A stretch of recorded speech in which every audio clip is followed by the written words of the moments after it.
दोस्तों कहते हैं कि प्रतिभा उम्र की कभी मोहताज नहीं होती, क्योंकि अगर आपके अंदर कुछ बड़ा करने का जज्बा और जुनून है तो फिर आपकी उम्र कोई मायने नहीं रखती। और इस बात को बिल्कुल सच साबित करके दिखाया है ओयो रूम्स के फाउंडर रितेश अग्रवाल ने, जिन्होंने महज 18 साल की उम्र में ही भारत की सबसे बड़ी हॉस्पिटैलिटी कंपनी की नींव रख दी थी। हालांकि अगर आज देखा जाए तो ओयो रूम्स को सफलतापूर्वक बिजनेस करते हुए कई साल हो चुके हैं। साथ ही रितेश अग्रवाल की भी उम्र 25 के पार पहुंच चुकी है। लेकिन शुरुआत से लेकर आज तक रितेश ने जिस जज्बे और जुनून से काम किया, उसी का नतीजा है कि भारत के साथ साथ China, Malaysia, Nepal, United kingdom, United Arab अमीरात, सऊदी अरबिया, फिलीपींस, इंडोनेशिया और जापान जैसे देशों में भी उनकी कंपनी छाई हुई है। और इन देशों के 500 से भी ज़्यादा शहरों के अंदर 4,50,000 से भी ज़्यादा रूम्स ओयो के उपलब्ध हैं। तो चलिए दोस्तों, आज के इस वीडियो में हम जानते हैं कि किस तरह से एक स्टूडेंट के द्वारा शुरू की गई यह कंपनी आज इस मुकाम पर पहुंच चुकी है कि इसे कंपटीशन देने वाला कोई आसपास भी नहीं भटकता। तो दोस्तों, इस कहानी की शुरुआत होती है 16 नवंबर 1993 से, जब ओडिशा के एक छोटे से टाउन कटक बिसाम में रितेश अग्रवाल का जन्म हुआ। और फिर 12वीं तक की पढ़ाई जिले के ही सेक्रेड हार्ट स्कूल से पूरी करने के बाद से IIT के एंट्रेंस एग्जाम की तैयारी के लिए वह कोटा आ गए। और यहाँ पर आने के बाद पढ़ाई के अलावा वह दोस्तों के साथ अलग अलग जगहों पर घूमना भी पसंद करते थे। साथ ही कोटा में रहते हुए ही उन्होंने एक किताब भी लिखी जिसका नाम है a complete encyclopedia of top 100 engineering colleges. और दोस्तों, 16 साल की उम्र में मुंबई के Tata institute of fundamental research में आयोजित एशियन साइंस कैंप के लिए भी रितेश को सिलेक्ट किया गया था। और यह एक ऐसा स्टेज था जहां पर पूरे एशिया के स्टूडेंट किसी स्पेशल प्रॉब्लम पर बातें करके साइंस और टेक्नोलॉजी की मदद करते हैं। इसके अलावा रितेश को अलग अलग स्टार्टअप्स और बिजनेस के बारे में पढ़ने का भी काफ़ी शौक था।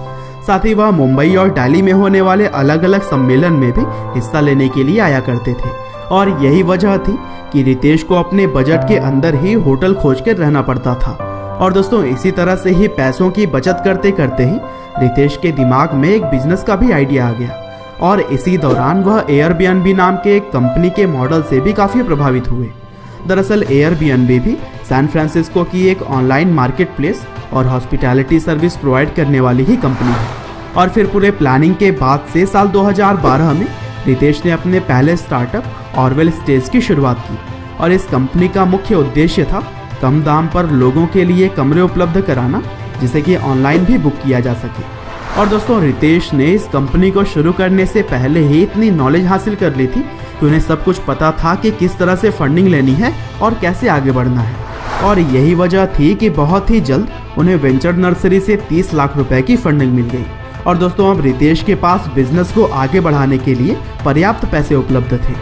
लेकिन दोस्तों, ऑरवेल स्टेज एक ऐसा स्टार्टअप था जिसमें कस्टमर के लिए कम पैसों में होटल तो अरेंज कर दिया जाता था, लेकिन प्रॉब्लम यह आती थी कि उनकी सुख सुविधाओं और फैसिलिटीज पर ध्यान नहीं दे पाया जा रहा था।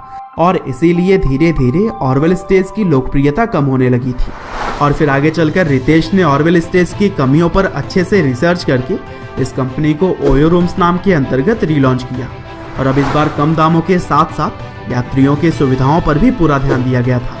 और दोस्तों, अब हर ओयो रूम्स का एक स्टैंडर्ड सेट कर दिया गया था, जिससे कि सभी होटल्स को फॉलो करना होता है। और दोस्तों, इन्हीं सभी इम्प्रूवमेंट के बाद से रितेश अग्रवाल की कंपनी जल्द ही देश की सबसे बड़ी हॉस्पिटैलिटी सर्विस प्रोवाइड करने वाली कंपनी बन गई।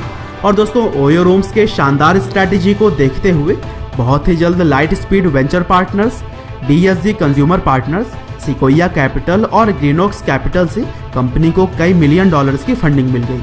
और दोस्तों, यहाँ से तो ओयो रूम्स ने कभी भी पीछे मुड़कर नहीं देखा। और आज ओयो रूम्स न केवल भारत बल्कि अलग अलग देशों के भी कई सारे शहरों में छाया हुआ है।